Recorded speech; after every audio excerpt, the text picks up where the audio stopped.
నమస్కారం. లైవ్ షోకి స్వాగతం. ముందుగా అతిథుల పరిచయం. శ్రీ దారా గోపి గారు, సీనియర్ పాత్రికేయులు, టైమ్స్ ఆఫ్ ఇండియా మాజీ అసిస్టెంట్ ఎడిటర్, ప్రముఖ విశ్లేషకులు. శ్రీ విజయ్ గారు, మరొక విశ్లేషకులు, పాత్రికేయులు. శ్రీ కారుమూరి వెంకటరెడ్డి గారు, వైఎస్ఆర్ కాంగ్రెస్ పార్టీ అధికార ప్రతినిధి. ముందుగా వీడియోలు అలాగే ఇతర అంశాల్లో చర్చలోకి వెళ్ళడానికి ముందుగా ఈరోజు భారత్కు విజయ్ తిలకం, అందులో కూడా హైదరాబాద్ కుర్రాడు తిలక్ వర్మ మంచి పెర్ఫార్మెన్స్ ఇచ్చి భారత్ని విజయ తీరాలకు తీసుకెళ్లాడు. ముందుగా భారత్ జట్టుకి అలాగే తిలక్ వర్మకి అభినందనలు చెబుతాం. ముందుగా ఆసియా కప్ విజేతగా నిలిచినటువంటి భారత్ టీంకి, అలానే ముందుగా తిలక్ వర్మకి, మన తెలుగు వ్యక్తి ఇంతటి ఘన విజయాన్ని అందించినందుకు తిలక్ వర్మకి అభినందనలు తెలుపుతూ భారత్ జట్టు మరిన్ని విజయాలను సాధించాలని చెప్పి మనస్ఫూర్తిగా కోరుకుంటాను. రైట్, విజయ్ గారు. విజయ్, ఆసియా కప్ కు సంబంధించినటువంటిది ఒకనొక సందర్భంలో ఓడిపోతుంది, ఇప్పుడు యుద్ధం తర్వాత ఈ పరిస్థితి వస్తుందా అన్నటువంటి సమయంలో వీరిద్దరు చాలా బాగా ఆడి, తిలక్ వర్మ మరి విధంగా ఇంకొక ప్లేయర్ బాగా ఆడి గెలిపించినారు. ఆసియా కప్ రావడం భారతదేశానికి చాలా స్టేజ్ గా తీసుకున్నటువంటి అంశంగా అభినందనలు భారత జట్టు టీం సభ్యులకి. అందులో హైదరాబాద్ కుర్రాడు కదా అతను, హైదరాబాద్ సంబంధించిన కుర్రాడు. ఇది ఒక అతని కెరీర్ కూడా ఇంకా బాగుంటది. హైదరాబాద్ కుర్రాడికి ఈ కీలకమైన సమయంలో ఒకవైపు యుద్ధం జరిగిన తర్వాత చాలా మంది అసలు ఆడవద్దని, ఆసియా కప్ లో పాకిస్తాన్ తోటి ఆడవద్దనే అంశమే ఉన్నది. మొన్న అటువంటి అంశంలో ఫస్ట్ మ్యాచ్ లో ఈజీగా గెలిచినటువంటి అంశం, ఈ ఫైనల్ మ్యాచ్ లో చాలా ఓడిపోతామైందనే అనుమానం వచ్చినటువంటిది, చాలా టెన్షన్. లాస్ట్ 6 balls 9 runs కొట్టాల్సినటువంటి పరిస్థితి కూడా రావడం, ఆ సమయంలో ఇండియాకు సంబంధించినటువంటి తిలక్ వర్మ హైదరాబాద్ కుర్రాడు జట్టును గెలిపించడం, ఇది ప్రధానమైనటువంటి అంశంగా చూడాలి. అలాగే మన హైదరాబాద్ కుర్రాడు సిరాజ్ కూడా మంచి బౌలర్ గా ఖ్యాతి పొందుతున్నాడు కదా, ఇప్పుడు ఖ్యాతి పొందాడు. అదేవిధంగా కొత్తగా ఇప్పుడు తిలక్ వర్మ ఇప్పుడు భారతదేశాన్ని ఈ రోజు పాకిస్తాన్ ఓడించడంలో, మన ఇండియాని గెలిపించడంలో కీలక పాత్ర పోషించి భారత జట్టును ఆసియా కప్ సాధించే విధంగా, అంటే ఇది ఎంతమంది గమనిస్తున్నారంటే నిన్న జరిగినటువంటి మ్యాచ్ ని కీన్ గా ప్రైమ్ మినిస్టర్ కూడా చూసినట్టు కనిపిస్తుంది. గెలిచిన మరుక్షణమే ట్వీట్ చేయడం జరిగింది అభినందన్. ఆ రకం గెలిచిన మరుక్షణమే, అంత అర్ధరాత్రి కూడా మరుక్షణమే, అంత వెయిట్ చేస్తున్నటువంటి సిచ్యువేషన్. ఎందుకంటే కొంత సమయం ఓడిపోతుందా అనేటువంటి టెన్షన్ వచ్చింది. క్రీడగానే చూడటం అనేది మంచి పరిణామం, మంచిగా ఉండాలి. మళ్ళీ క్రీడని రాజకీయాలని ఇటు కాకుండా, బట్ దేశ ప్రధాని కాబట్టి వారు అభినందించడం అనేది మరింత స్ఫూర్తిదాయకంగా. అంత ఇంట్రెస్ట్ ఒక ప్రధానమంత్రి కూడా అంత ఇంట్రెస్ట్, ఎందుకంటే ఈ మధ్యలో మనం ఆపరేషన్ సింధూర్ అయిన తర్వాత మరింత క్రేజ్, ప్లస్ ఆడవద్దని వచ్చింది. పాకిస్తాన్ తోటి ఎందుకు ఆడుతున్నారని ట్వీట్ సోషల్ మీడియాలో, ఇంత యుద్ధం జరిగి ఇంతమంది ప్రాణాలు తీసినటువంటి పాకిస్తాన్ తోటి వేరే వేదిక దగ్గర కూడా ఎందుకు ఆడాల్సి వచ్చింది, అదేవిధంగా వ్యాపార కోణంలో ఇట్లా ఉందా అనే ఒక చర్చ సోషల్ మీడియాలో జరిగింది. ఈ చర్చ అంతా ఇటువంటి సందర్భంలో ప్రైమ్ మినిస్టర్ కూడా ఇంట్రెస్ట్ ఉండి ఉంటుంది కంపల్సరీగా. ఇప్పుడు మ్యాచ్ గెలిస్తే ఏ రకమైన ఆనందం పంచుకోవాలనే దాంతో గెలిచిన వెంటనే ట్వీట్ చేసి టీం సభ్యులకు ఒక మంచి సపోర్ట్ గా చేసినటువంటి మనం చూడాల్సినటువంటి అవసరం. గోపి గారు మీరు కూడా అభినందనలు తెలిపితే. సార్, మీకు సాక్షి ప్రేక్షకులందరికీ కూడా నమస్కారం. ఇది గొప్ప చారిత్రాత్మకమైనటువంటి విజయం అండి. ముఖ్యంగా ఆపరేషన్ సింధూర్ జరిగిన తర్వాత జరిగిన ఈ మ్యాచ్ పట్ల చాలా మంది ప్రజలు దేశవ్యాప్తంగా, ప్రపంచవ్యాప్తంగా భారతీయులు ఎదురు చూశారు విజయం కోసం. దాంట్లో తిలక్ వర్మ కృషి చాలా అభినందనీయం. మనకు ఒక గర్వకారణం. మన తెలుగు బిడ్డ మన భారతదేశ జట్టుని గెలిపించడం అనేది మన తెలుగు వారందరికీ కూడా చాలా గర్వకారణం. మొత్తం మీద ఈ విజయం చారిత్రాత్మకమైన విజయం. ప్రధానమంత్రి గారు కూడా చెప్పారు, యుద్ధ భూమిలోనైనా క్రీడా భూమిలోనైనా విజయం మాదే అని ప్రధానమంత్రి అనడం కూడా కొంత స్ఫూర్తినిస్తుంది ఈ క్రీడాకారులకి.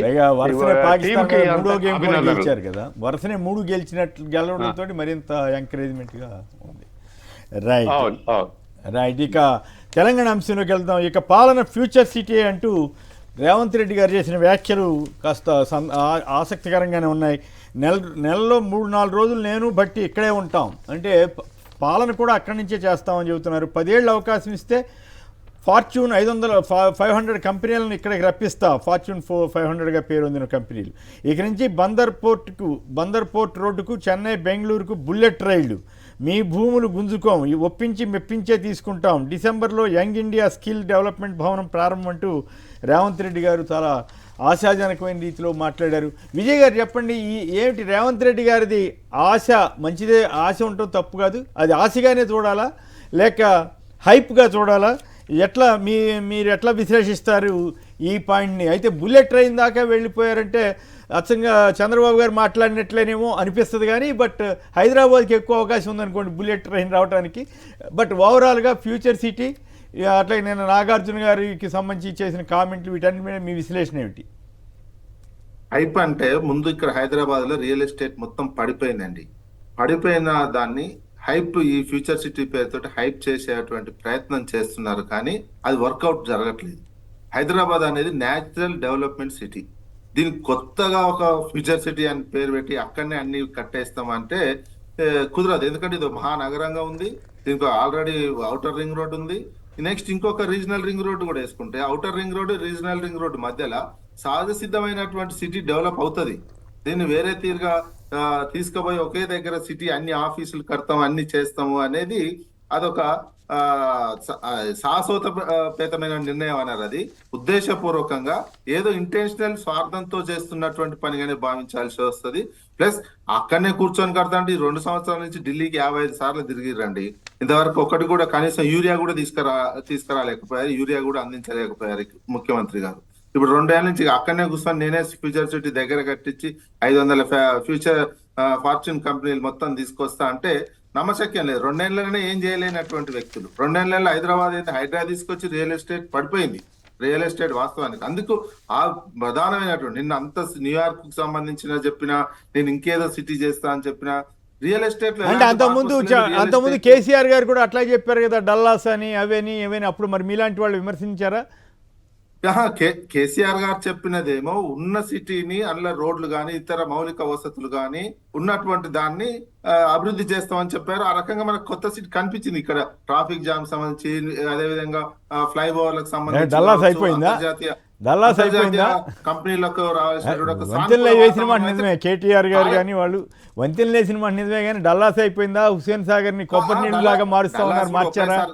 అంటే మనం విశ్లేషించేటప్పుడు రెండు వైపులా మాట్లాడితే బాగుంటుంది. అదే సార్, చెప్పేటప్పుడు ఒకేసారి డల్లాస్ కాదు, ఒకేసారి న్యూయార్క్ కాదు, ఒకేసారి ఏది కాదు. హైదరాబాద్ 436 సంవత్సరాల తర్వాత ఈ స్థాయికి వచ్చినటువంటి సిచ్యువేషన్.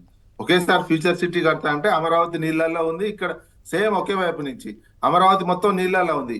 నీళ్ళల్లో ఉన్న సిటీకి, జనం లేని సిటీకి రోడ్లు వేస్తా అంటున్నారు, జనం లేని సిటీకి మెట్రో వేస్తా అంటున్నారు. ఆల్రెడీ కోటికి పైగా జనాభా, దాదాపు 2 కోట్ల వరకు ఉన్న జనాభా చుట్టూ మెట్రో రైలు ఇవ్వని అంటున్నారు. మేడ్చల్ వైపు కానీ, అదే విధంగా చేవెల వైపు కానీ, ఇంకా రకరకాల మెట్రో చేసుకోవచ్చు. ఇప్పుడు జనం లేని దగ్గర మెట్రో ఉండేదే నష్టాల్లో నడుస్తుంటది జనరల్ గా రవాణా వ్యవస్థ. దాన్ని ఆల్రెడీ ఇప్పుడు మెట్రోని ప్రజలు లేని ఫ్యూచర్ సిటీకి మెట్రో వేస్తా అంటే అది హాస్యాస్పదమే ఉంటది కదా, ఉద్దేశపూర్వకంగా చెప్తున్నట్టే ఉంటది కదా. ప్లస్ ఈ రకమైనటువంటి ప్రణాళికలతోటి ఫ్యూచర్ సిటీ ఉండదు. హైదరాబాదు సహజ సిద్ధమైనటువంటి డెవలప్ అయినటువంటి సిటీగా ఉంది, అంతర్జాతీయ నగరంగా ఉంది. కాకపోతే ఉన్న హైదరాబాద్ లో నీకు మురుగునీరు సరఫరా సరిగ్గా ఉండే విధంగా, అదేవిధంగా మంచినీటి సరఫరా సరిగ్గా ఉండే విధంగా, ప్రజలకు విద్యుత్ సరిగ్గా ఉండే విధంగా ఇవి మరింత అంతర్జాతీయ స్థాయిలో అందిస్తేనే ఇంకా దీన్ని మరింత అవుతుంది, సహజ సిద్ధమైనటువంటి డెవలప్ అవుతుంది. ఔటర్ రింగ్ రోడ్డు చుట్టూ డెవలప్ చేయాల్సినటువంటి అవసరం ఉంది. నువ్వు ఒకే దగ్గర మళ్ళీ 40,000 ఎకరాలు తీసుకొని అటువైపు కూడా అమరావతి 30,000-40,000 ఎకరాలు తీసుకొని అది నీళ్ళల్లో ఉంది, అది నీళ్ళల్లో ఉన్న అది ఎప్పటి వరకు పదే నీళ్ళల్లో ఉందని అనొద్దు. కొంత నీళ్ళల్లో ఉంటుంది, కొంత బయట ఉంటుంది, అది వేరే విషయం. కానీ బట్ అక్కడ సమస్యలు వేరు, ఇక్కడ సమస్యలు వేరు. ఇక్కడ 30,000 ఎకరాలు తీసుకుని ఇక్కడ చేయాల్సిన అవసరం ఉందా? దానివల్ల ఏమైనా ప్రయోజనం ఉంటే సంతోషమే. అంటే ఎక్స్పాన్షన్, హైదరాబాద్ ఎక్స్పాన్షన్కి ఆయన ప్రయత్నం చేస్తున్నట్లు అనుకోవాలి. దానికి ఒక పేరు పెట్టి ఇప్పుడు హైటెక్ సిటీ అని పేరు పెడితే మొత్తం సిటీ అంతా నేనే కట్టానని ఆయన అంటారు. కట్టినట్టుగా డెవలప్ చేసి అట్లా పేరు పెట్టడం వేరు సార్. అట్లా పేరు పెట్టి కొన్ని అప్పుడు సైబరాబాద్ సిటీ అని చెప్పినటువంటిది, సైబరాబాద్ కమిషనరేట్ హైటెక్ సిటీ అంటే హైదరాబాద్ కానుకొని నెక్స్ట్ ఎక్స్టెన్షన్ లాగా ఉన్నటువంటి సిటీ లాగా ఆటోమేటిక్ గా హైదరాబాద్ 40 కిలోమీటర్ల దూరంలో పెట్టినటువంటి సిస్టమ్. హైదరాబాద్ సహజ సిద్ధంగా ఔటర్ రింగ్ రోడ్డు పరిధి, ఔటర్ రింగ్ రోడ్ నుంచి రీజనల్ రింగ్ రోడ్డు సహజ సిద్ధమైన డెవలప్మెంట్ అవుతుంది. అవునన్నా కాకుండా ఫైనల్ గా చెప్పండి, ఫ్యూచర్ సిటీ కాన్సెప్ట్ హైదరాబాద్ కి ఉపయోగమా కాదా? ఉపయోగం కూడా అవుతుంది కదా. ఉపయోగపడే అవకాశాలు కొన్ని ఉంటాయి సార్. మొత్తం ఆన్నే మొత్తం తీసుకుపోయి హైదరాబాద్ సిటీ ఆన్నే పెడితే అంటే జనం పాలన లేని కూడా చోట అక్కడే అనేసరికి కొంత ఇక్కడ ఇక్కడ ఏమైంది, ఫ్యూచర్ సిటీ పేరుతోటి రోడ్లు వేస్తున్నారు. రోడ్లు ఏంది, సీఎం రమేష్ కే ఇచ్చినటువంటి సిస్టమ్ కానీ తన స్వార్థ ప్రయోజనాలకు వాడుతున్నా అని చెప్తున్నటువంటిది కదా. సీఎం అంటే అది రమేష్ మీరు టీఆర్ఎస్ ఆరోపణలో ఎవరికో ఒకరికి ఇస్తారు కదా, టెండర్ ద్వారా వచ్చిందా లేకపోతే ఎట్లా వచ్చిందనే ఇష్యూలోకి మనం తెలుసు ఇప్పుడు కదా సార్, ఆ ఇప్పుడు ఇష్యూలోకి ఎట్లా వెళ్ళాల్సిన అవసరం లేదు. జరుగుతుంది? ఎందుకంటే అది ఆల్రెడీ ఎవరికైనా ఇవ్వచ్చు, ఎవరో వాళ్ళు కాంట్రాక్ట్ ఇస్తారు కదా. ఎవరికైనా ఇవ్వచ్చు, ఎవరికైనా ఇవ్వచ్చు, ఏదైనా చేయవచ్చు. కానీ ఉన్న రాజకీయ వ్యవస్థ ఎక్కడైనా ఇప్పుడు ఉన్నటువంటి సిచ్యువేషన్, భారత రాజకీయ వ్యవస్థలో ఎవరు ప్రభుత్వాల్లో ఉన్నటువంటి ఎవరు అనుకుంటే వాళ్ళకే ఈ పెద్ద పెద్ద కాంట్రాక్ట్లు పోతున్నాయి. అది వేరే చర్చలు. ఎక్కడైనా వేరే దగ్గర పోర్టులు, తెలిసిన సత్యం. ఓకే. భారతదేశంలో అదాని ఉండు, అదాని కాదని పోర్టులను ఎవరు కొనేటట్టు లేరు, తీసుకునేటట్టు లేరు. అట్లా ఉన్నది భారతదేశంలో. ప్రైమ్ మినిస్టర్ అదానికి ఏ రకంగా సహకరిస్తున్నారో భారత రాజకీయ వ్యవస్థలో ఇట్లాంటి సిస్టమ్ ఉన్నది. ఇక్కడ బీజేపీకి చెందినటువంటిది సొంత మనుషులకు ఇంకెవరికైనా ఇచ్చుకున్నారా? రాజకీయాన్ని, వ్యాపారాన్ని, కాంట్రాక్టుల్ని ఒకే రకంగా ఎట్లా చూస్తారు? అదే కాంట్రాక్ట్ చూడాలి. తప్పు ఇప్పుడున్న జరిగితే సిస్టంలో అట్లా తప్పు పట్టాలి తప్ప. చూడకపోతే, ఇప్పుడున్న సిస్టమ్ లో అలా చూడకపోతే రాజకీయాలను అర్థం చేసుకోవడం కష్టం అవుతుంది. వ్యాపారాలకు రాజకీయాలకు లింక్ తోటి నడుస్తుంది.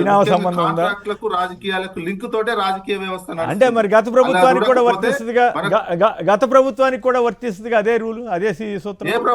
నేను ఇప్పుడు భారత రాజకీయ వ్యవస్థ గురించే చెప్తున్నాను. భారత రాజకీయ వ్యవస్థలనే ఈ సిస్టమ్ తయారు చేసి పెట్టారు. రైట్. ఫైనల్ గా చెప్పండి, ఫైనల్ గా రేవంత్ రెడ్డి గారికి మీరు ఇచ్చే సలహా ఏమిటి, సూచన ఏమిటి? మీరు 2 ఏళ్ల ఆన్నే కూర్చొని కడతా అంటున్నారు. మీరు 55 సార్లు ఢిల్లీకి పోయే యూరియా బస్తా తేలేకపోయారు. ఇచ్చారు కదా, సెంట్రల్ గవర్నమెంట్ కొంత ఇచ్చింది కదా, అసలు ఇవ్వలేదని చెప్తే అట్లా కొంత సెంట్రల్ గవర్నమెంట్ ఇవ్వాలి సార్, రాష్ట్ర ప్రజలకైతే అందుబాటులోకి తేలేకపోయారు. సెంట్రల్ గవర్నమెంట్ ఇవ్వాలి. ముందు మీరు జనవరి నుంచే ప్లాన్ చేసుకుంటే వచ్చేది. జనవరిలోనే ఇప్పుడు ఈ సమస్యలని చూడమని చెబుతారు, అంతే కదా. అట్లా అది ముందు ఇప్పుడు నెక్స్ట్ వడ్ల కొనుగోలు ఉంది. వడ్ల కొనుగోలు సమస్య చాలా బాగా రాబోతున్నటువంటి సమస్యగా ఉన్నది. అందుకని ఇక్కడ ఉన్నటువంటి ప్రజల సమస్య నేల విడిచి సాము చేయకుండా రియాలిటీలో ఉండి పరిపాలన చేయాలని కోరుకుంటున్నాం. రైట్, ధన్యవాదాలు విజయ్ గారు. ఇక మరి ఇప్పుడు కొన్ని వీడియోలు చూద్దాం. గత మన అసెంబ్లీ సెషన్లో అమరావతి మీద, అమరావతి రైతుల ఆర్తనాదాలు 5 సంవత్సరాలు నేను స్వయంగా హ్యాండిల్ చేశానది. ఆ తర్వాత మన ప్రభుత్వం వచ్చి ఇప్పుడు 15 నెలలైనా కూడా అమరావతి రైతుల సమస్యలు మాత్రం సాల్వ్ కావట్లేదు. ఆ రోజు స్పీకర్ గారు ఇది సబ్జెక్టు మంచి సబ్జెక్టు, దీనికి ఒక 2 గంటల సమయం ఇచ్చి అడ్రస్ చేయాలి అని అన్నారు. ఆ 2 గంటలు రాలేదు, అమరావతి రైతుల ప్రాబ్లమ్స్ సాల్వ్ కాలేదు. గౌరవనీయులు ఆంధ్రప్రదేశ్ ముఖ్యమంత్రి శ్రీ జగన్మోహన్ రెడ్డి గారితో జరిగిన ఈ సమావేశం 1-to-1 సమావేశం చాలా సంతృప్తికరంగా, చాలా బాగా జరిగింది. నాకెంతో ఆనందంగా ఉంది. దానికి కారణం ఏంటంటే, మొదటగా ఈ పండుగ పూట ఒక సోదరుడుగా ఆయన నన్ను ఆహ్వానించి విందు భోజనానికి, అండ్ ఆయన నాతో సంభాషించిన తీరు కానీ, నాకు ఆప్యాయతను కనబరిచిన విధానం కానీ నాకు అత్యంత సంతృప్తి ఇచ్చింది. అలాగే దగ్గరుండి శ్రీమతి భారతి గారు వడ్డించడం కూడా చాలా ఆనందంగా ఉంది. ఈ సందర్భంగా ఇంత ఆప్యాయత కనపరిచినటువంటి ఆ ఇద్దరికీ సభాముఖంగా నేను నా హృదయపూర్వక ధన్యవాదాలు, అభినందనలు తెలియజేస్తున్నాను. ఆంధ్రప్రదేశ్ ప్రభుత్వ అసెంబ్లీలో కొంతమంది పెద్దలు చేసిన కామెంట్స్ పై మెగాస్టార్ చిరంజీవి గారు స్పందించిన విధానం ఏమైతే ఉందో అది సత్యం, 100% సత్యం, 100% సత్యం. జగన్మోహన్ రెడ్డి గారి గవర్నమెంట్ మా సినిమా కళాకారులు కానీ, చిరంజీవి గారిని కానీ ఎవరిని కూడా అవమానించలేదు, చాలా గౌరవించారు. సత్యం. ముఖ్యంగా చిరంజీవి గారు తీసుకున్న రోలు సెల్యూట్, హోల్ హార్టెడ్ టెలింగ్. మేమందరూ అటు వెళ్ళాం, సమస్యలను చెప్పాం. సీఎం జగన్మోహన్ రెడ్డి గారు సానుకూలంగా స్పందించారు. పేరు నాని గారితో మాట్లాడి ఏం కావాలో మొత్తం తీసుకోండి, అన్ని మనం చేద్దాం అని కూడా చెప్పారు. ఇది జరిగిన సత్యం. రైట్, అవి ఆసక్తికరమైన వీడియోలు కొన్ని.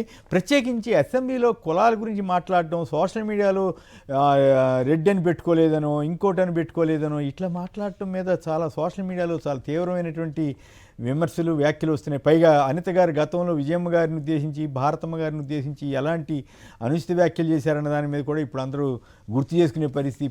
పైగా ఆమె మరి తమాషాగా మాట్లాడుతున్నారు. పేరు ఏది ఎమ్మెల్యే పేరు చెప్పాలంట. మరి ఈ మధ్య ఎల్లో మీడియా తెలుగుదేశం పేపర్లే ఎమ్మెల్యేల పేర్లు, మంత్రుల పేర్లు రాయకుండా వాళ్ళు ఇట్లా దోచుకుంటున్నారు, వీళ్ళు ఇట్లా దోచుకుంటున్నారని రాసినప్పుడు కూడా గౌరవ మంత్రి గారు ఆ పాయింట్ చెప్పుంటే వాళ్ళకు కూడా పేర్లతో సహా రాయండి అని అడుగుంటే బాగుండేదేమో. ఏమంటారు గోపి గారు? ఇప్పుడు చూశారు కదా సోషల్ మీడియా వాళ్ళ మీద ఆ రకంగా చట్టం కూడా తీసుకొచ్చి వాళ్ళ మీద పడుతున్నట్లు. ఇక్కడ మీరు గమనించాల్సిన అవసరం ఏంటంటే కేవలం వైసీపీకి అనుకూలంగా ఉన్న సోషల్ మీడియా వాళ్ళ గురించే ఆవిడ మాట్లాడారు. తెలుగుదేశంలో ఎంత అరాచకంగా పెడుతున్నా కూడా మాట్లాడినట్లేరు. సో ఈ ఓవరాల్గా ఈ సిచ్యువేషన్ మీద ఆంధ్రప్రదేశ్ శాసనసభలో ఈ కుల రాజకీయాల వ్యవహారం మీద ఇట్లా మాట్లాడటం కానీ, మంత్రి మాట్లాడటం కానీ, మిగతా వాళ్ళు కానీ వినటం కానీ, స్పీకర్ స్థానంలో ఉన్నవాళ్ళు ఈ వద్దమ్మా అని చెప్పకపోవడం కానీ, వీటన్నిటి గురించి మీకేమనిపిస్తుంది? ఫస్ట్ ఆ వీడియో వేసాం కాబట్టి ముందు దాని గురించే కొద్దిసేపు మాట్లాడుకుందాం. గోపి గారు. సార్, ఆంధ్రప్రదేశ్ ప్రభుత్వం చేయడానికి పెద్దగా పనులు లేకపోవడం, ఇష్యూస్ అన్నింటినీ కూడా డైవర్ట్ చేసే పనిలో ఉంది. అందుకే శాసనసభ వేదికగా గతంలో జరిగిన సంఘటనలు, లేకపోతే సోషల్ మీడియాలో పోస్టులు, వీటి గురించే మాట్లాడుతున్నారు. కులాల గురించి కూడా చర్చ చేస్తున్నారు. చాలా దురదృష్టకరం. ఒక ప్రజలకు సంబంధించిన సబ్జెక్టుల మీద చర్చ చేయాల్సిన సభలో కులాల గురించి, వ్యక్తులు కులాల గురించి మాట్లాడడం, పైగా అబద్ధాలు చెప్పడం అనేది చాలా దురదృష్టకరం. ఇందాక మనం చూసాం వీడియోలో, ఆ అబ్బాయి చెప్తున్నాడు ఎర్రగొండపాలెం నుంచి అమెరికా వెళ్ళాడు, ఏం చేస్తున్నాడు, అతను కమ్మ కాదు అని చెప్పడం, అసెంబ్లీ సాక్షిగా స్పీకర్ నవ్వుతూ, డిప్యూటీ స్పీకర్ గారు నవ్వుతూ చూడడం అనేది, అంటే ఆ సభ ఈ కూటమి పాలన ఎలా ఉందనే దానికి ఈ చర్చలే ఉదాహరణ. ప్రజల్లో నుంచి కొంత అసంతృప్తి వస్తోంది. ఆ అసంతృప్తి కారణంగానే దాన్ని డైవర్ట్ చేయాలి, ఆ ఇష్యూస్ ని డైవర్ట్ చేసి కొత్త కొత్త ఇష్యూలు తెర మీదకి తీసుకురావాలి అనేది వాళ్ళ ఉద్దేశం. అందుకే సోషల్ మీడియాలో ఎతికి ఏరి మరీ కేసులు పెడుతున్నారు. అది దురదృష్టకరం. సోషల్ మీడియా పోస్టుల మీద కేసులు పెట్టకూడదని కోర్టు గతంలో కూడా చెప్పింది, సుప్రీంకోర్టు కూడా చెప్పింది. మరి అందుకే కొత్త సెక్షన్లు, కొత్త తప్పుడు కేసులు, తప్పుడు ఆరోపణలు చేసి కొత్త కేసులు పెడుతున్నారు. అట్లా మార్చేస్తున్నారు. సోషల్ మీడియా కేసులు కాకుండా ఏం చేస్తున్నారంటే సోషల్ మీడియాలో యాక్టివ్ గా ఉండి వాళ్ళని పట్టుకొని వాళ్ళ మీద గంజా కేసులు పెడుతున్నారు. గంజా కేసులు పెట్టడం ఏంటో నాకైతే అర్థం కావడం లేదు. ఇది దురదృష్టకరం. పోలీసులు కూడా ఎందుకు ఇట్లాంటి చర్యలు చేస్తున్నారు అనేది అర్థం కాదు. అందుకే మొన్న చివరికి రెడ్ బుక్ అనేది చివరికి హైకోర్టు దాకా సోకినట్టు అయింది కదా. డ్రైవర్ని కూడా కొట్టారంట ఆయన, ఎవరో గౌరవ పోలీస్ అధికారి గారు. జడ్జి గారి డ్రైవర్ని కొట్టారు అని చెప్పి వచ్చింది. పోలీసులకి పూర్తి వన్ సైడెడ్ పవర్స్ ఇచ్చినట్టుగా కనిపిస్తుందండి.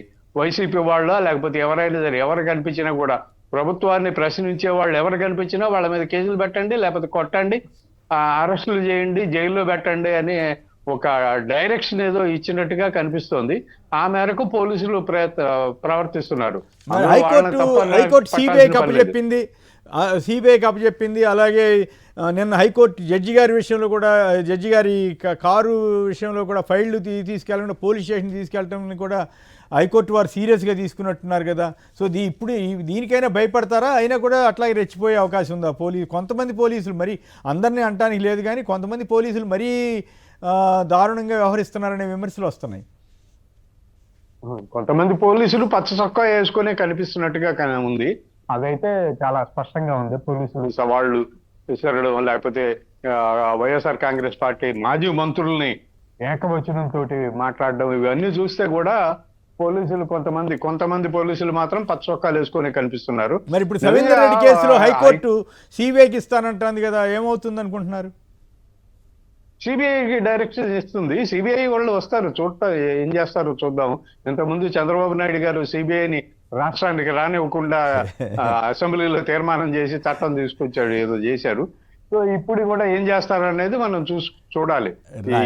అది సోషల్ మీడియా కార్యకర్తలు అలా దొంగ కేసులు పెట్టి తీసుకొచ్చి అరెస్ట్ చేయడం అయితే చాలా దురదృష్టకరం అండి. నేనైతే దాన్ని అభినందించలేము. అది ఏ ప్రభుత్వం చేసినా ఎట్లా సోషల్ మీడియాలో వ్యక్తుల అభిప్రాయాలు చెప్తూ ఉంటారు ఖచ్చితంగా. అవును. దాన్ని ఖండించే పద్ధతి ఉంటుంది.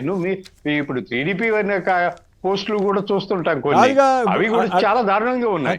కాదు గౌరవ హోంమంత్రి గారు ఆయన ఎవరో రెడ్డి అని పేరు పెట్టుకోలేదంట. పెట్టుకోకపోతే అదేంటి ఆయన ఇష్టం కదా. పేరు మొత్తం పెట్టి రెడ్డి అని పెట్టాలి, నాయుడు అని పెట్టాలి, చౌదరి అని పెట్టాలి, లేదా ఇంకోటి అని పెట్టాలని ఎక్కడ ఏమన్నా రాజ్యాంగం ఉందా అని సోషల్ మీడియా యాక్టివిస్టులు ప్రశ్నిస్తున్నారు.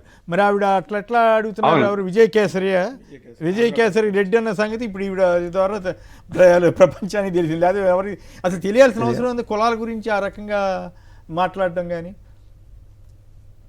అదేనండి, అది వీళ్ళు డైవర్షన్ పాలిటిక్స్ లోకి వెళ్ళిపోయారు, డైవర్స్ చేస్తున్నారు, ప్రజల్ని కూడా పక్కదారి పట్టించే ప్రయత్నాలు చేస్తున్నారు. ఇష్యూస్, రియల్ ఇష్యూస్, ప్రజలకు సంబంధించిన రియల్ ఇష్యూస్ చర్చకు రాకుండా అడ్డుకునే ప్రయత్నాలే ఇవి.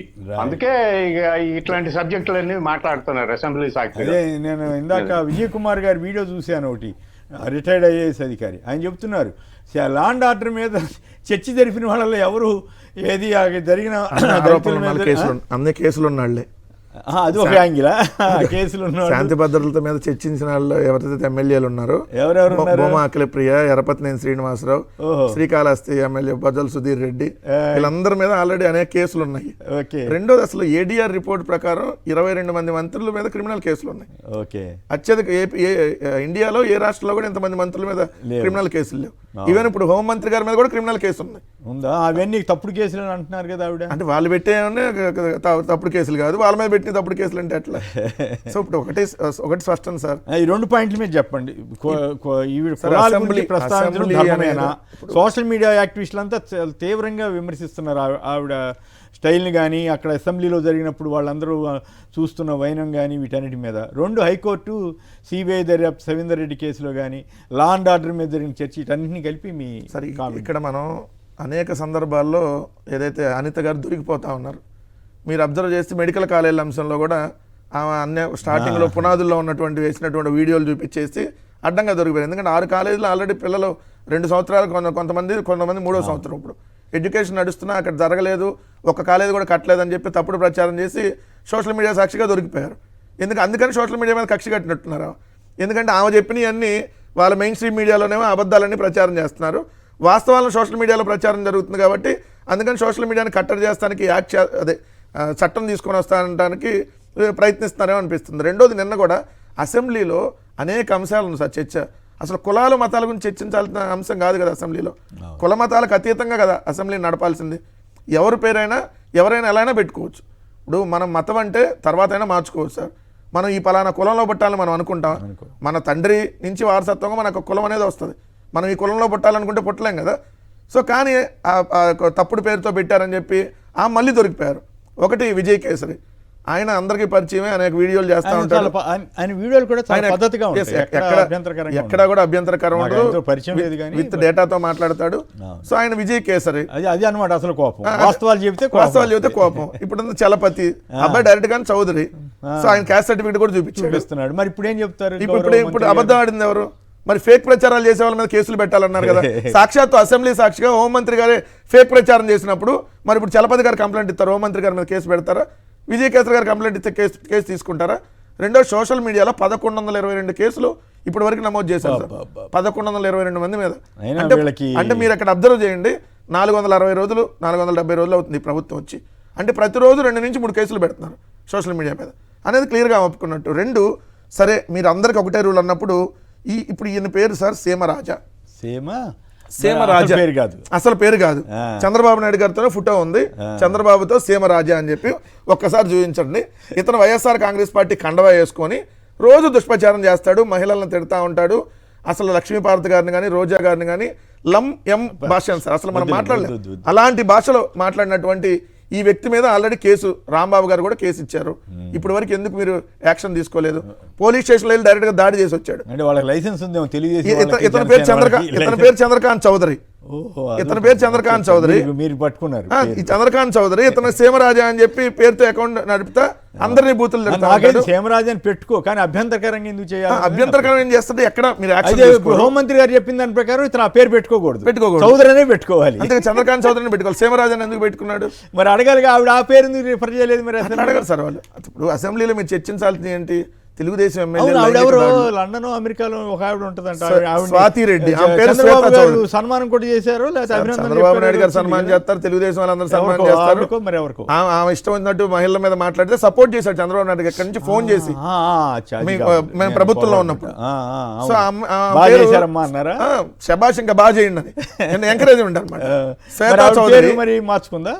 లేదు సార్, శ్వేతా చౌదరి కానీ అకౌంట్ ఏమో స్వాతి ఆవిడ రెడ్డి అసలు పేరుతో. పేరు శ్వేతా చౌదరి. అసలు పేరు శ్వేతా చౌదరి, స్వాతి రెడ్డి పేరుతో ఫేక్ అకౌంట్ మరి ఇప్పుడు నడుపుతా అటువంటి ఉంటుంది. కూడా refer చేయాలి, సీమరాజా గౌరవ ఇలానే అవును. ఇలా అనేకం సార్. అసలు కొంతమంది అయితే మగవాళ్ళు ఆడాలి పేరుతో నడుపుతున్నారు తెలుగుదేశం. ఓహో, అది కూడా ఇప్పుడు ఉంటుందా? తిట్టేమో పైన ప్రొఫైల్ పిక్ ఏదో ఒక లేడీస్ పెడతారు, ఓకే. వాడేది జెంట్స్. ఓహో, సో అంటే ఏదో భానుమతి, ఎల్లమ్మ ఈ పేర్లతో ఏదో వాడేస్తారు, వాడేసి మగాళ్ళు అనమాట రన్ చేసేది. ఏదైనా సో మరి చేయండి, వీళ్ళందరి మీద అభ్యంతరకరంగా యాక్షన్ లేనంత తీసుకోవాలి కదా, పర్వాలేదు. వీళ్ళందరి మీద యాక్షన్ తీసుకోవాలి కదా. అవునా. రెండో అంశం వచ్చేటప్పుడు శాంతి భద్రతల గురించి వీళ్ళు మాట్లాడటం ఏంటండి? వీళ్ళే అసెంబ్లీలో నన్ను చంద్రబాబు నాయుడు గారు ఒప్పుకున్నారు నేరాలు 30% పెరిగినాయి అని చెప్పి. మరి శాంతి భద్రతల మీద వీళ్ళు ఎట్లా మాట్లాడతారు? నిన్నగాక మనం చూడండి సార్, రాష్ట్రంలో నేరాల పెరుగుదల, ఆస్తి నేరాల్లో 35% పెరిగిందంట, సైబర్ క్రైమ్స్ 31% పెరిగింది, మాదక ద్రవ్యాల కేసులు 21% పెరిగింది, లాభాపేక్ష కోసం హత్యలు 8% పెరిగినాయి, డెకాయిట్లు 15% పెరిగినాయి, రాబరీలు 46% పెరిగినాయి, పట్టపగలే ఇల్లు పగలగొట్టి దోపిడీ 32%, దొంగతనాలు 14%. ఇవన్నీ శాంతి భద్రతల సమస్యలే కదా.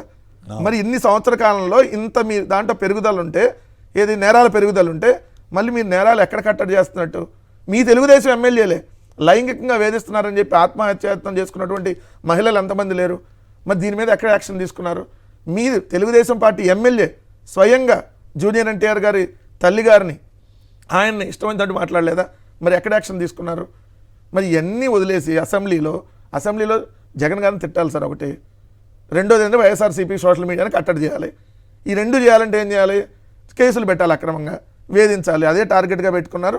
సో ముందు తప్పుడు ప్రచారం చేస్తున్నటువంటి వాళ్ళ మీద కేసు పెడితే మొట్టమొదటి చంద్రబాబు నాయుడు గారు, 2 లోకేష్, వాళ్ళ క్యాబినెట్ వాళ్ళ ఎమ్మెల్యేల మీద పెట్టాలి.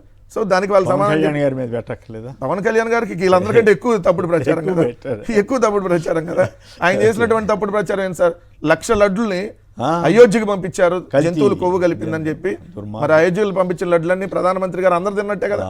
మరి ఎంత పెద్ద అబద్ధం అర్థం కాదు. మీ పార్టీ వాళ్ళు కేసులు పెట్టడం, కోర్టుకు వెళ్ళటం ఇవన్నీ చేయాలి కదా, మీరు ఎందుకు చేయలేకపోతున్నారు? వాళ్ళు అప్పుడు చేసేవాళ్ళు కదా సార్. ఒకటి మీరు ఏం చేసినా చేయకపోయినా కూడా ప్రతిదానికి అసలు అడ్డుకునేవాళ్ళు కదా సార్. ఎక్కడికక్కడ మనం ఏం మాట్లాడినా అడ్డుకొని కేసులు.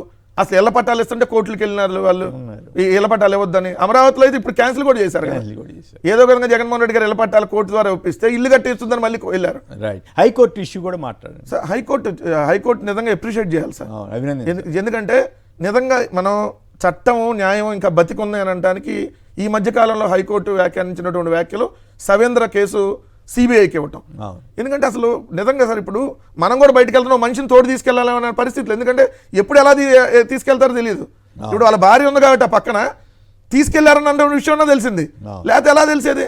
ఇప్పుడు సేమ్ తారక్, అతను గుంటూరు నుంచి తాడేపల్లి ఆఫీస్కి వస్తున్నాడు, సోషల్ మీడియా యాక్టివిస్టు. అతను వాళ్ళ నాన్న బస్ ఎక్కిచ్చాడు అక్కడ.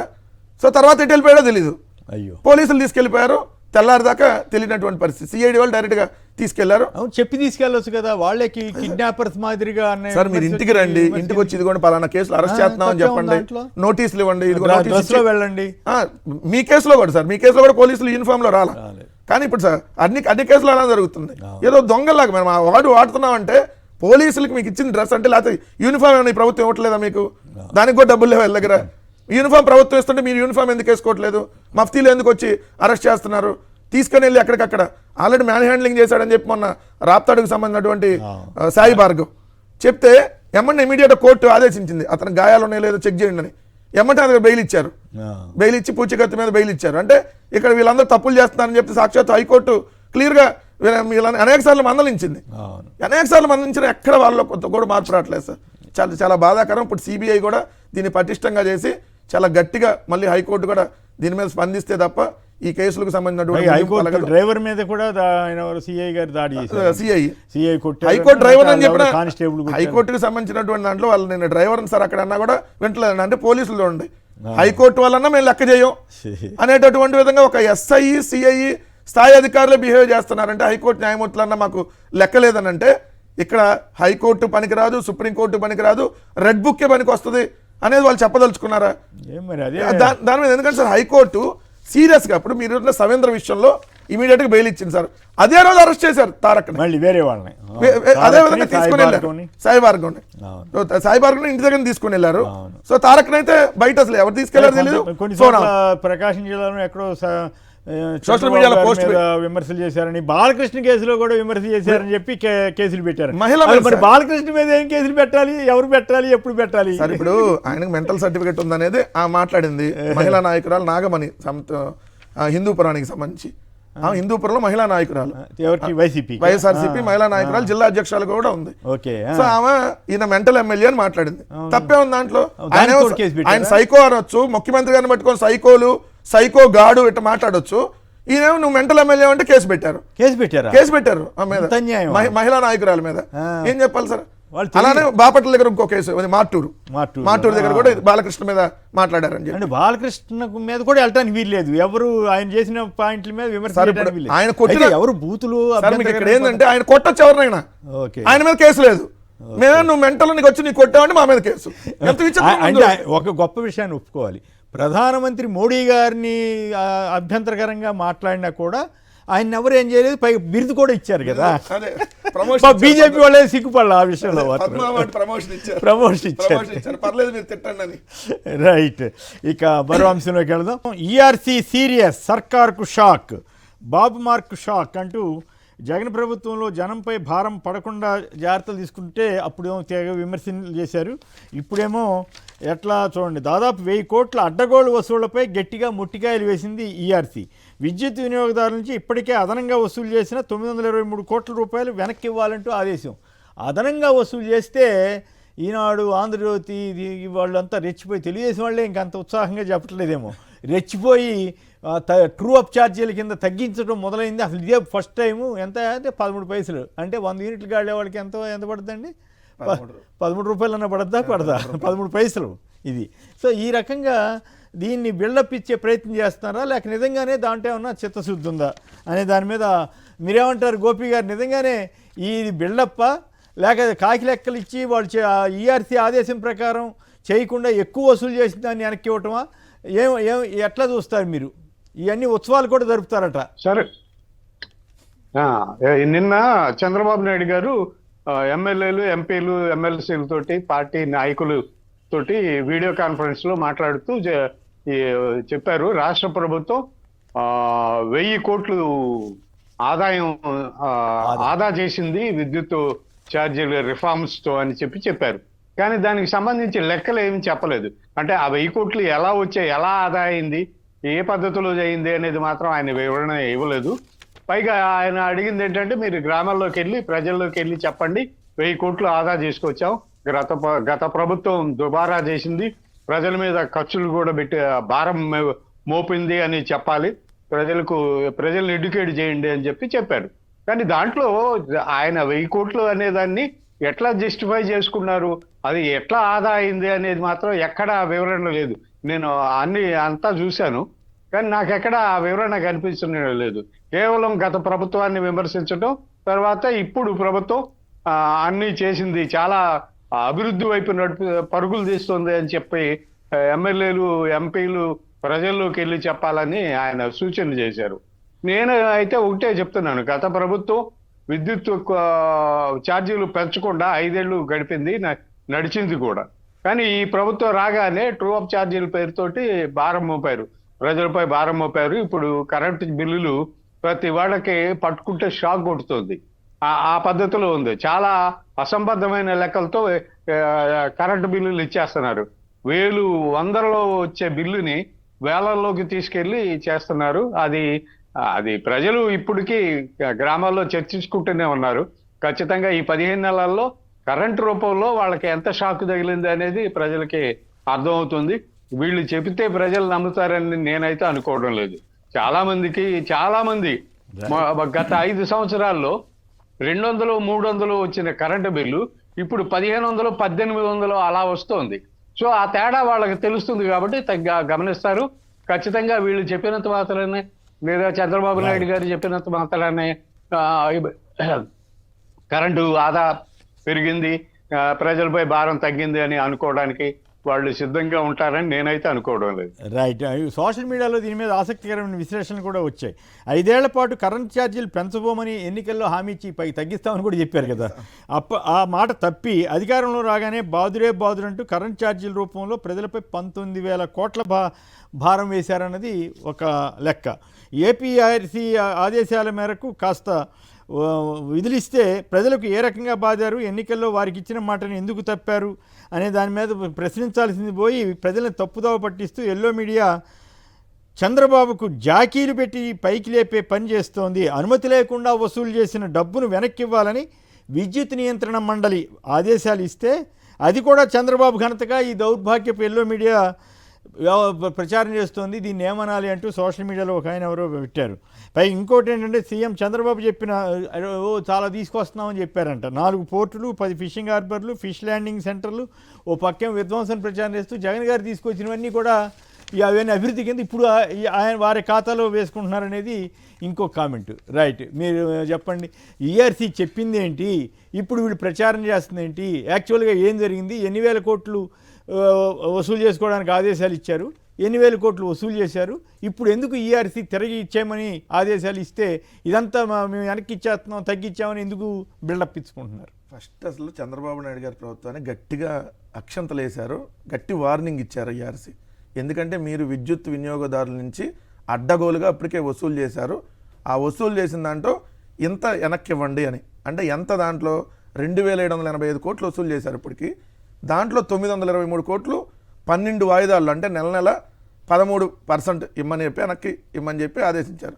దీన్ని సింపుల్గా చెప్పాలంటే ఎట్లా అంటే జగన్మోహన్ రెడ్డి గారి ప్రభుత్వం ఉన్నప్పుడు కరెంటు బిల్లుల కంటే చంద్రబాబు నాయుడు గారి ప్రభుత్వం అదనంగా నెలకు 400 రూపాయలు అదనంగా వేస్తే ఇప్పుడు 130 రూపాయలు వెనక్కి 12 నెలల పాటు వెనక్కి ఇచ్చేయండి అని, అంటే ఇంకా 270 రూపాయలు బాధుడు ఉందని లెక్క. అక్కడ 400 రూపాయల బాధుడులో 130 రూపాయలు వెనక్కి ఇమ్మని, అది కూడా ఈఆర్సీ ఆదేశాలు, అది కూడా ఈఆర్సీ ఆదేశాలు తగ్గించింది కాదు. చంద్రబాబు నాయుడు గారికి సీరియస్ వార్నింగ్ ఇచ్చారు వాళ్ళ ప్రభుత్వానికి. ముందు 130 రూపాయల తప్పుడు వెనక్కి ఇచ్చేసేయండి. వీళ్ళేం అడగల, మేము ఈఆర్సీ వాళ్ళకి మేము తగ్గిస్తామని వీళ్ళేం అడగ, చంద్రబాబు గారి ప్రభుత్వం అడగల. 3 డిస్కమ్లు ఏదైతే ప్రతిపాదించో డిస్కమ్లకు గట్టిగా వార్నింగ్ ఇచ్చి ఏది ఇస్తే చంద్రబాబు నాయుడు గారు ఇప్పుడు ఈయన గంతలోకి వేసుకుంటున్నాడు. అది 400 రూపాయలు నెల పెంచింది లెక్కలేదు, ఇప్పుడు 130 రూపాయల నెలకి ఏదైతే తగ్గిస్తున్నారంటే అదనంగా 400 వేశారు. దాన్ని ఎలా రాయాలి? భారీ బాధుడు అని హెడ్డింగ్ పెట్టాలి. కానీ ఇలాంటి భారీ ఊరట, తొలిసారి ట్రూ డౌను, చంద్రబాబు సమర్థత అనుభవం ఫలితమే ఛార్జీలు తగ్గింపట. మరి చంద్రబాబు సమర్థత అనుభవం ఫలితంగానే ఛార్జీలు పెంచారని రాయాలిగా. 400 రూపాయలు పెంచి 130 రూపాయలు తగ్గిస్తారు. జగన్ గారి మీద రాశారు. అప్పుడు జగన్ గారి మీద ఇప్పుడు 400 రూపాయలు పెంచి 130 రూపాయలు తగ్గిస్తున్నారు. అది కూడా విద్యుత్ కమిషన్ ఆదేశాల వల్ల, విద్యుత్ కమిషన్ ఆదేశాల ప్రకారం తప్పులు లెక్కల ప్రకారం అది కూడా నెల వాయిదాల్లో, నెల 12 నెలల పాటు. దాని తర్వాత ఇంకేముండదు. అంటే ఇప్పుడు 270 రూపాయలు నెల ఇప్పుడు కట్టాల్సిందే లెక్క ప్రకారం. అంటే మొత్తంగా యూనిట్కి 40 పైసలు పెంచారు సార్. యూనిట్కి 40 పైసలు పెంచారు, 13 పైసలు తగ్గించారు. ఇక్కడ పెంచింది వాళ్ళే, కానీ అక్కడ భారీ ఊరట కాదు, భారీ బాధుడు అనే రోజు రాయలేదు. ఇక కొద్దిగా తగ్గిస్తే జిఎస్టీలో కనుక 13 పైసలు తగ్గిస్తే భారీ ఊరట. జిఎస్టీలో కనుక 2% ఎంతకాలం వసూలు చేసి ఇప్పుడు 18% తీసుకొచ్చిన తర్వాత ఇంకేముంది, మేము ట్యాక్సులు తగ్గించేసాం. అదే కదా, ఆల్రెడీ బాతున్నారు. ఇప్పుడు కూడా 27% బాతున్నట్టు. మొన్నటిదాకా 40% బాదారు, ఇప్పుడు 27% నెల బాతుతారు. Right, okay. ఇక మరో అంశంలోకి వెళ్దాం. మెగాస్టార్కి ఎంత అవమానమా? రగిలిపోతున్న చిరంజీవి అభిమానులు, కాపు సామాజిక వర్గాలు. చిరంజీవిని బాలకృష్ణ అవమానించినప్పుడు సభలో ఉన్న చంద్రబాబు మాట మాత్రం కూడా నిలువరించకుండా మౌనం అంటూ మొత్తం నిన్న మళ్ళీ పవన్ కళ్యాణ్ గారిని కలిశారు.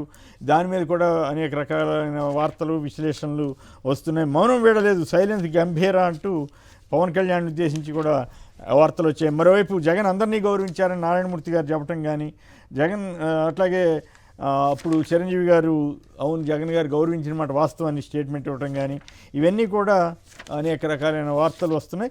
ఇక ముందుగా గోపి గారు చెప్పండి, మెగాస్టార్కి అవమాన భారం ఎప్పటికి తగ్గాను, ఎప్పటికీ ఈ వ్యవహారం ఒక కొలిక్కి వస్తుంది? పవన్ కళ్యాణ్ గారు కానీ, చంద్రబాబు గారు కానీ, నాగబాబు గారు కానీ వీళ్ళెవ్వరూ ఎందుకు మాట్లాడలేకపోతున్నారు?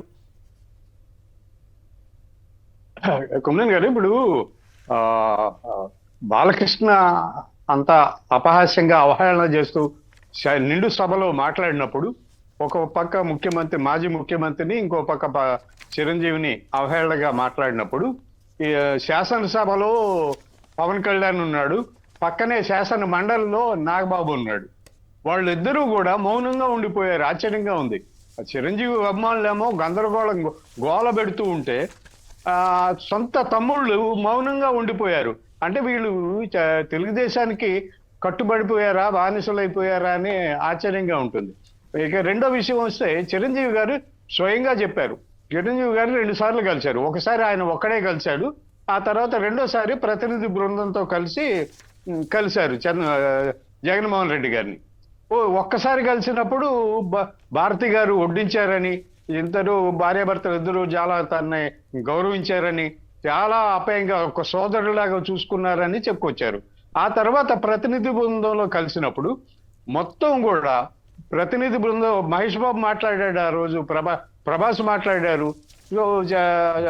చిరంజీవి గారు మాట్లాడారు, నారాయణమూర్తి మాట్లాడారు.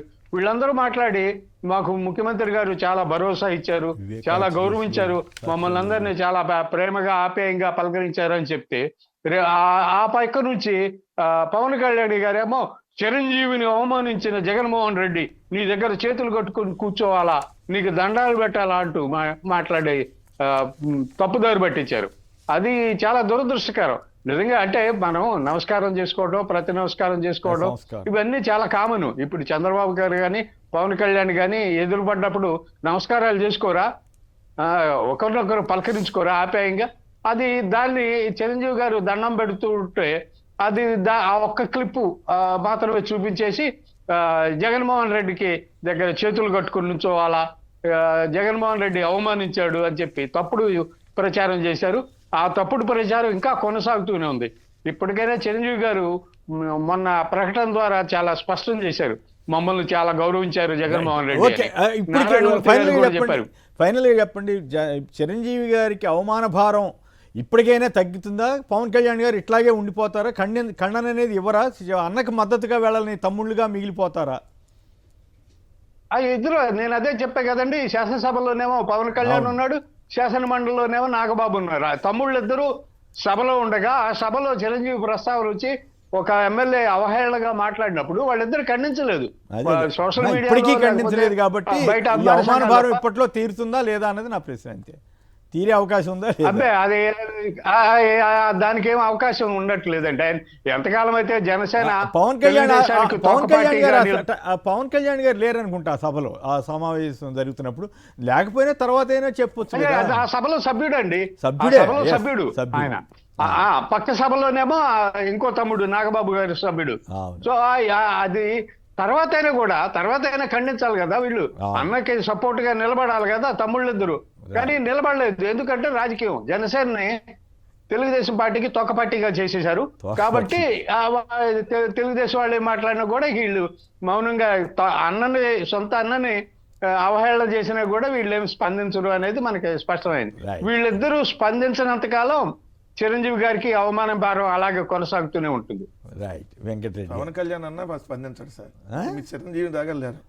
పవన్ కళ్యాణ్ తెలుగుదేశం దూషించారు అంటే అందుకనే ఇప్పుడు ఇదే నారా లోకేష్, ఇదే పవన్ కళ్యాణ్ ఆరోపించినే కదా నారా లోకేష్. ఎవరు చెప్పి? నారా లోకేష్ నేను ప్యాకేజీలు తీసుకుంటున్నానని చెప్పి, లేదంటే నాకు గుండు కొట్టించారని చెప్పి ఇదే తెలుగుదేశం వాళ్ళు ప్రచారం చేస్తున్నారు అని చెప్పి ఇదే పవన్ కళ్యాణ్ చెప్పాడు. ఏమైంది ఇప్పుడు? లోకేష్ ఈయన అన్నదమ్ములు అయిపోయారు. ఇప్పుడు అన్నదమ్ములు అయిపోయారు కదా, ఈయన అన్న అంటున్నాడు, ఆయన తమ్ముడు అంటున్నాడు, చాలా గౌరవంగా ఉంటున్నారు. నా తల్లిని తిట్టించారు కానీ గతంలో దానికి క్షమాపణ అడగాలి. నా తల్లిని తిట్టించారు అని చెప్పి స్వయంగా పవన్ కళ్యాణ్ చెప్పాడు. మళ్ళీ తల్లిని తిట్టించిన వాళ్ళ దగ్గరికి వాళ్ళు ఏమైనా క్షమాపణ చెప్పారా? చెప్పలేదు కదా. అయినా నువ్వే వెళ్ళిపోయావు వాళ్ళ దగ్గరికి. పొత్తు కోసం వెళ్ళింది చంద్రబాబు కాదు, పవన్ కళ్యాణ్ వెళ్ళాడు కదా. ఎందుకంటే బీజేపీ వాళ్ళు కల్పించిన ఈయన అని చెప్పాడు కదా దానికి సంబంధించి. సో ఈ 2 పాయింట్. 3వ పాయింట్ ఇక్కడికి వచ్చేటప్పుడు చిరంజీవి గారికి ఇప్పుడు అవమానాలు ఏమన్నా సార్? అనేక సందర్భాల్లో బాలకృష్ణ చేస్తానే ఉన్నాడు, ఏ రోజు పవన్ కళ్యాణ్ స్పందించాలి. ఎందుకు మీకు లేపాక్షి ఉత్సవాలు అప్పుడు మా పక్కన కూర్చోవాలంటే ఒక అర్హత ఉండాలి. సో ఎవరిని బట్టి దాన్ని పిలుస్తాము ఈ ఉత్సవాలకి అని చెప్పి. బ్లడ్ వేరు బ్రీడ్ వేరు, మా రక్తం ఎక్కించుకుంటే ఎప్పుడు ముఖ్యమంత్రి అయ్యేవాళ్ళు, ఇట్లాంటివన్నీ మాట్లాడింది బాలకృష్ణ గారు అనేక సందర్భాల్లో. ఈయన కాదు సార్ బాలకృష్ణ బాలకృష్ణ మరి ఈయన కూడా అవ్వాలి కదా. అసలు ఎన్టీఆర్ కుమార్ని బాలకృష్ణ, మీకు తెలుసా బాలకృష్ణ గారిని నా రాజకీయ వారసుడని మదనపల్లిలోనూ ఎక్కడ టూర్ చేస్తూ ఎన్టీఆర్ గారు ప్రకటించారు. వెంటనే చంద్రబాబు గారు అలర్ట్ అయ్యాము, ఇప్పుడు చాలా అది నష్టం చేస్తుందని చెప్పి దాన్ని ఆయన విత్డ్రా చేయించారు. తర్వాత ఈయన ముఖ్యమంత్రి అయ్యాడు, ఆయనేమో ఎమ్మెల్యేగానే మిగిలిపోయాడు. అదే కదా సార్, ఇట్లా ఏదో పిచ్చి పిచ్చి మాటలు మాట్లాడుతూ కూడా ఎమ్మెల్యేగానే మిగిలిపోయాడు. సో ఇంకో పాయింట్ ఇక్కడ ప్రధానంగా మీరు చూస్తే సార్, ఇదే చిరంజీవి గారిని కాదు పవన్ కళ్యాణ్ని, ఏది ఈ అలగా పార్టీ, శంకర్ జాతి, ఇవన్నీ బాలకృష్ణ మాట్లాడిన ఏ రోజు స్పందించలేదు కదా. నన్ను ఇట్లా అంటారా, బాలకృష్ణ క్షమాపణ చెప్పమని. అది అనకుండా ఇప్పుడు బాలకృష్ణ సార్ అంటున్నాడు. మొన్న మీకు తమంది ఒక ఆడియో ఫంక్షన్ జరిగింది విజయవాడలో. ఆడియో ఫంక్షన్లో అందరూ నన్ను బాలకృష్ణ గారిని బాలయ్య అనమంటున్నారు, కానీ నేను బాలయ్య నేను బాలకృష్ణ సారు అని పిలుస్తాను అంత వినయంగా అన్నప్పుడు, ఇప్పుడు నీ అన్న ఏమన్నాడు, ఆడు ఈడు అంటున్నాడు. ఎవడన్నప్పుడు నువ్వు స్పందించాలి కదా. నేను ఇవాళ పేపర్లో చూశాను సార్, ఎందుకంటే వచ్చిద్దేమో అని. కనీసం ఆ 2 పత్రికలు దీన్ని కవర్ చేయడానికి నిన్న చంద్రబాబు నాయుడు గారు ఏదైతే పవన్ కళ్యాణ్ ఇంటికి వెళ్ళాడు కాబట్టి బాలకృష్ణ కామెడీ అంశం ఇలా జరిగి ఉండాల్సింది కాదని చంద్రబాబు నాయుడు అన్నారు. అవునండి, అలా జరగకూడదని నేను అనుకున్నానని పవన్ కళ్యాణ్ చెప్పాడు. ఇట్లాంటి వార్త ఏమన్నా వాళ్ళు వడ్డీ వారిస్తారేమో అని చూసా. ఎక్కడ రాయలేదు, ఎందుకంటే దీన్ని కవరింగ్ చేయడానికి అట్లా రాస్తారేమో, ఎందుకంటే జరగదు అది. కానీ వీళ్ళు రాసేసి దాన్ని ఒక ఇదేదో సర్దుమణిగిందని చూపిస్తారో అని అనుకున్నా. అసలు ఆ డిస్కషనే రాలేదనేది ఇవాళ 2 పేపర్లు. ఎందుకంటే వాళ్ళ 2 పత్రికల్లో మరి ఏం మాట్లాడుకుంటారు, ఏదంటే జిఎస్టీ కోసం ర్యాలీ చేయాలంట, 60,000 సభలు పెట్టాలంట. 60,000 సభలు అంట. గల్లీ గల్లీ కూడా పెడతారు సార్. డబ్బులు ఇప్పుడు ఖర్జూరపు నాయుడు డబ్బులు కాదు, లేదంటే ఆయన కానిస్టేబుల్ వెంకటరావు గారి డబ్బులు కాదు కదా, మన డబ్బులు కదా, రాష్ట్ర ప్రజల డబ్బులు కదా. వాళ్ళు ఎన్ని సభలైనా పెట్టుకుంటారు. యోగాంధ్ర కంటే ఘనంగా నిర్వహించాలంట. అంటే దానికి 300 కోట్లు ఖర్చు పెట్టారు కదా, ఇంకో 0 యాడ్ చేసి 3,000 కోట్లు ఖర్చు పెట్టి ఒక 60,000 సభలు పెట్టాలంట. 2 డిఎస్సి ఉద్యోగాలు ఇచ్చినందుకు ధన్యవాదాలు చెప్పాడంట. ఇది అంటే అందరు కలిసి క్యాబినెట్ లేరు, మరి ప్రత్యేక ఈయన ఆయనకి ధన్యవాదాలు. సో ఇట్లాంటివన్నీ ఉన్నాయి సార్. నేను ఒకటైతే సార్, ఇక్కడ బాలకృష్ణ గారి అంశం వచ్చింది కాబట్టి ఇప్పటికైనా బాలకృష్ణ గారు మీరు మాట్లాడేటప్పుడు అవతల వాళ్ళని గౌరవంగా మాట్లాడాలి. రెండోది, తప్పు చేశాడు ఆ రోజున చట్టం ప్రకారం. అయితే అదే సార్, నేను నా అంశం ఎత్తబోతున్నాను. ఎందుకంటే ఇప్పుడు మీకు ఇదిగోండి లొంగిపోయిన వసుంధర, మేము ఎప్పుడన్నా ఇవన్నీ డిస్ప్లే చేసామా సార్?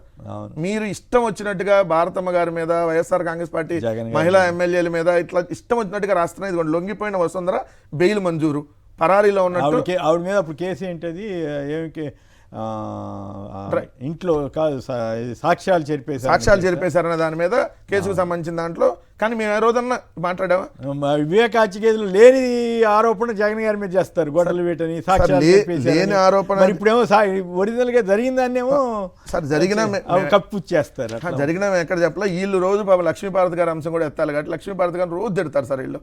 ఇక్కడ చూడండి, వైఎస్కు లక్ష్మీపార్వతి వినతి, ఏది బాలకృష్ణ ఇంట్లో కాల్పుల అంశంలో ఎన్టీఆర్ దృష్టిలో ఉంచుకొని బాలకృష్ణపై కక్ష సాధింపు చర్యలు చేపట్టవద్దని. కక్ష సాధింపు ఎట్లా అవుతుంది నాకు అర్థం కాదు. ఇప్పుడు అదే పేపర్లో వచ్చిన మీరు నేను ఇట్లాంటి తప్పు చేస్తే పోలీసులు ఇట్లాగే వదిలేస్తారా?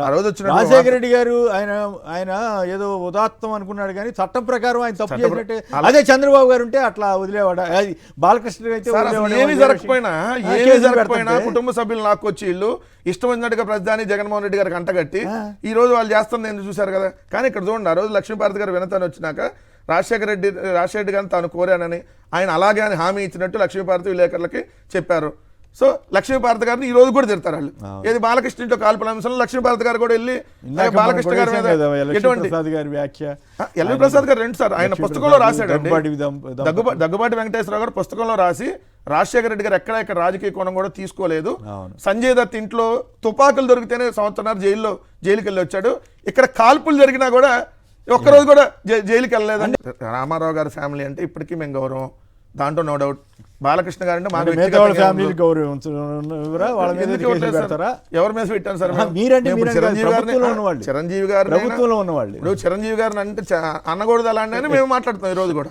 చిరంజీవి గారిని ఆ రోజు ఆప్యాయంగా గౌరవం. విచిత్రం ఏంటంటే చిరంజీవి గారికి మీరు మద్దతు ఇవ్వాల్సి వస్తా ఉంది, అన్న తమ్ముడు మాత్రం ఇవ్వట్లేదు. జనసేన వాళ్ళు సార్, జనసేన అక్కడ అందరూ అక్కడే ఉన్నారు కదా. ఇంకా ఏంటంటే స్పీకర్ చైర్లో కూర్చున్న రఘురామకృష్ణరాజు గారు తిడుతుంటే నవ్వుతున్నాడు చిరంజీవి గారిని తిడుతుంటే. మీరు కాంటే ఒకసారి చూడండి, చిరంజీవి గారు నా మాటలు అంటే ఆయన నవ్వుకుంటా కూర్చుంటాడు అక్కడ. కనీసం ఖండించాలి కదా. విజయ్ కుమార్ గారు వీడియోలో చూశాను, గుడ్ అని కూడా అన్నాడంటే ఎవరు ఏదో అదే బాలకృష్ణ గారి ఇష్యూ సంబంధించి ఆయన ఇంకా ఏదో మాట్లాడితే గుడ్ అని ఇచ్చారు. రొటీన్గా అన్నారో మరేమో అట్లా అన్నారని చెప్పి విజయ్ కుమార్ గారు 164 మంది ఇప్పుడు దానికి సమాధానం చెప్పాలి సార్. సభ ముందు క్షమాపణ కోరాలి. దాంట్లోంచి విత్డ్రా చేసుకోవడం కాదు. జగన్మోహన్ రెడ్డి గారి మీద వాళ్ళు అన్నటువంటి సో మాటలు ఇప్పటికి చిరంజీవి గారి అవమాన భారం ఎప్పుడు తీరుతుంది? తీరదు అది. తీరదా? తీరస్తారు 4 రోజులు అయిపోయినా మళ్ళీ తిడతారు. పవన్ కళ్యాణ్ కానీ జరుగుతా ఉంటే వాళ్ళకి అలవాటు అయిపోయిందంటగా. పవన్ కళ్యాణ్ అయితే అలవాటు అయిపోయింది. ఆదేశాలు ఇచ్చినట్టున్నారు జనసేన వాళ్ళకి. వాళ్ళు ఏం తిట్టినా కొట్టినా మీరు ఎవరు మాట్లాడారు? కాదు సార్, మొన్న కొడితే ఏదే కొవ్వూరులో వాళ్ళు కొట్టారని చెప్పి వెళ్ళి అతను కందులు దుర్గేష్ని కలిసి మమ్మల్ని తెలుగుదేశం వాళ్ళు కొట్టారంటే తర్వాత రోజు ప్రకటన వచ్చింది, మీరు 15 ఏళ్ళు మనం కలిసి ఉండాలి, వాళ్ళు ఏమన్నా కూడా మీరు మాట్లాడద్దు, పడి ఉండండి. రైట్. పారిశ్రామిక ప్రగతిపై చంద్రబాబు పచ్చి అబద్ధాలు చెబుతున్నారంటూ గుడివాడ అమర్నాథ్ గారు చెప్పారు. అడ్డగోలు అబద్ధాలు, డైవర్షన్ రాజకీయాలంటూ ఆత్మస్థుతి, పరనిందల అసెంబ్లీ వర్షాకాల సమావేశాలు జరిగాయి. ఇంకో ఇంట్రెస్టింగ్ విషయం ఏంటంటే అన్నా క్యాంటీన్ CEO గారికి నెలకు 4 లక్షల వేతనం ఇస్తూ పెట్టారంటే దాని మీద కొంతమంది పివిఎన్ శర్మ గారు వాళ్ళంతా ఇదేమిటి చారిటబుల్ ట్రస్ట్ జీతాలు మీరు నిర్ణయించడం ఏంటని గవర్నమెంట్ మీద వ్యాఖ్యానించారు. రిటైనింగ్ వాళ్ళకి రెట్టింపు ఖర్చు పెడుతున్నారట ప్రకాశం బ్యారేజ్ దిగువన గట్టుకి. ప్రజా సంపదను దోచిపెడుతున్న కూటమి సర్కార్ అంటూ నేను మెడికల్ కాలేజీ ఇష్యూ మీద జరిగిన రౌండ్ టేబుల్ సమావేశంలో కూడా వాళ్ళు గట్టిగా విమర్శలు చేశారు. రౌండ్ టేబుల్ సమావేశం గారు. ఇవి ప్రధానంగా చర్చ. గోపి గారు అలాగే వెంకటరెడ్డి గారు ఇద్దరికి కూడా ధన్యవాదాలు. ఇది నేటి చర్చ కార్యక్రమం. నమస్కారం.